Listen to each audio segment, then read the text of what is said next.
بسم اللہ الرحمن الرحیم۔ 9 جون 2021 اور جو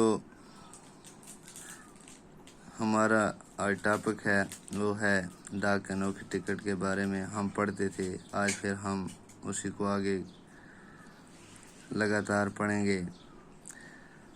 یعنی 1933 عیسوی میں جاپان کے ایک مشہور فنکار نے جاپان کی ایک نمائش کے لیے ہاچی مجسمہ تیار کیا۔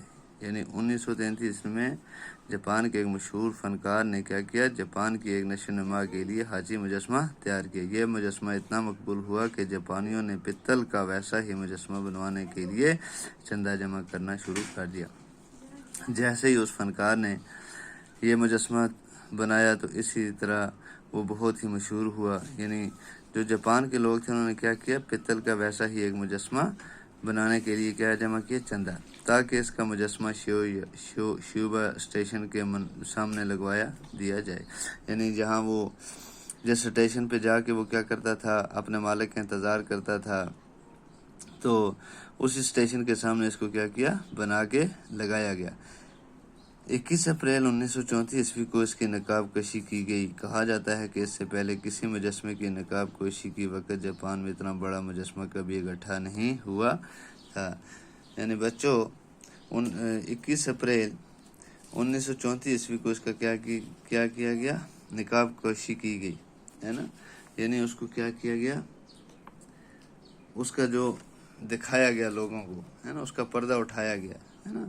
تو کہتے ہیں کہ اتنا آج تک کسی بھی جو بھی کوئی مجسمہ بنایا جاتا تھا اس وقت جاپان میں اتنے لوگ جمع نہیں ہوتے تھے جتنے اس وقت ہوئے تھے۔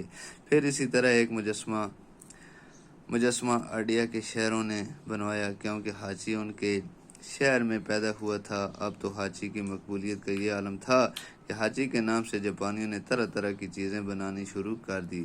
ہاچی چاکلیٹ، ہاچی بسکٹ، ہاچی کھلونے، غرض بے شمار چیزیں اس کے نام پر بنائی جانے لگی۔ یعنی بچوں اس کے بعد جہاں وہ پیدا ہوا تھا وہاں کے لوگوں نے بھی اس کا ایک ویسا ہی بت بنوایا، اور انہوں نے بھی کیا کیا، ہاچی کے شہر میں جہاں وہ پیدا ہوا تھا تو وہاں کے لوگوں نے بھی اس کا ایک مجسمہ یعنی شکل ایک اس کی بھی بنوائی۔ اب تو ہاچی کی کیا تھی اور وہ کیا ہو گیا، مقبول ہو گیا، یعنی بہت ہی مشہور ہو گیا۔ اب لوگوں نے کیا کیا، اس کے نام پہ بہت سے جاپانیوں نے اور چیزیں بنوانی شروع کر دی، جیسے ہاچی چاکلیٹ تھا، ہاچی بسکٹ، ہاچی کھلونے، غرض بے شمار چیزیں اس کے نام پر بنائی جانے لگی۔ یہی نہیں، جاپان کے شاعروں نے ہاچی کی وفاداری پر اچھی نظمیں کہیں، اور تھوڑی ہی دنوں میں اس کے گیت سب کی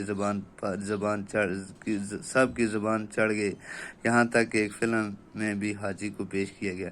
تو جو وہاں جو شاعر تھے انہوں نے کیا کیا، ہاچی کی جو وفاداری تھی، وہ اپنے مالک کے ساتھ بہت ہی وفادار تھا، تو اس کے نام پر اور نظمیں بنائی گئی اور گیت بنائے گئے جو لوگوں کے نام پر چڑھ گئے، یہاں تک کہ ایک فلم بھی ہاچی کے نام کی بنائی گئی۔ لیکن ہاچی ان تمام باتوں کے بعد بھی اسی طرح اسٹیشن پر اپنے مالک کا انتظار کرتا رہا۔ یہ سلسلہ 10 سال تک جاری رہا۔ یعنی بچوں جو یہ ہاچی تھا، ان کو ان باتوں کا کچھ بھی خبر نہیں تھی، پتہ نہیں تھا، تو وہ کیا کرتا تھا، اسی طرح اسٹیشن پر جاتا اپنے مالک کا کیا کرتا تھا، انتظار۔ یہ سلسلہ 10 سال تک جاری رہا۔ یعنی کتنے سال تک جاری رہا، 10 سال۔ وہ مرتے دم تک اپنے مالک کو نہ بھولا۔ یعنی بچوں وہ مرتے دم تک بھی اپنے مالک کو بھول نہ پایا۔ 1935 عیسوی میں ہاچی مر گیا۔ کب مرا؟ 1935 عیسوی میں ہاچی مرا، لیکن جاپانیوں کے گیتوں اور نظموں میں ہاچی اب تک زندہ ہے۔ یعنی آج بھی وہ کیا ہے، جاپانیوں کے گیتوں اور نظموں میں کیا ہے، زندہ ہے۔ ہاچی کا مجسمہ ٹوکیو کے قومی عجائب گھر میں محفوظ کر لیا گیا، وہ وہاں اسی طرح کھڑا ہے جیسے اب بھی اپنے مالک کا منتظر ہے۔